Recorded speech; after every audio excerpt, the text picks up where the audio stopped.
want you to imagine an award show. Pick any award show. It can be the Grammys, the CMA Awards, the ESPYs. Maybe it's the Golden Globes or the Oscars. All of these award shows have one thing in common. They have a red carpet.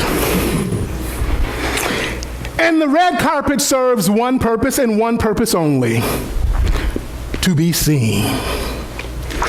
You have the gentlemen who are wearing the latest suits, that some of which look like a suit that I could pull right out of my closet, only my suit cost $200 and theirs cost $2,000. You have the ladies that are wearing these extravagant evening gowns in which they hired a professional to mold it and to shape it for them, because God forbid that they should wear something that looks even close to what someone else is wearing. And they strut down the red carpet and they get to the area where all the cameras are and they stop and pose. They're basically saying one thing: look at me.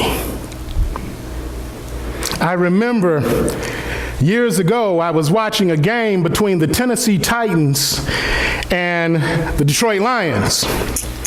And I was watching it with two other guys. Now, one of the guys, he was older, was in his early 70s, and then there was me, and then there was one of our college students, college-age students, was in his early to mid-20s, and a touchdown got scored. And when the guy scores a touchdown, you know, he's dancing this way, and he's dancing this way. He points up into the crowd over here. He points up into the crowd over here, and the older guy says, you know, I love the days when guys would act like they had been there before. He says, I love the days of Barry Sanders. When Barry Sanders scored a touchdown, you know what he did? He handed the ball to the referee and he ran to the sideline because he knew he was going to score again. Then the young guy says, yeah, but you want to make the NFL a no-fun league. Let people have some fun. Let them get a little bit excited.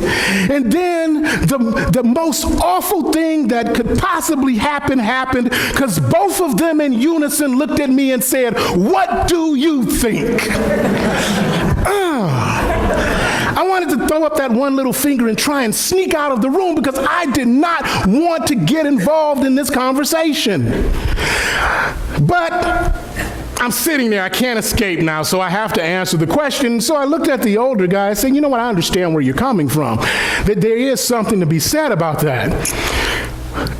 And I looked at the young guy and said, you know, sometimes I do have a problem with the style of celebration. My problem is that running back or that quarterback or that receiver, they get into the end zone and they're celebrating, but what they don't take into account is there are 5 or 6 very large gentlemen that every play they're getting hit in the mouth, and the only way that you were able to get into that end zone is because of those 5 or 6 really big guys. I don't have a problem if you bring them in and as a team you're celebrating together, because the only reason that you got there is because of them.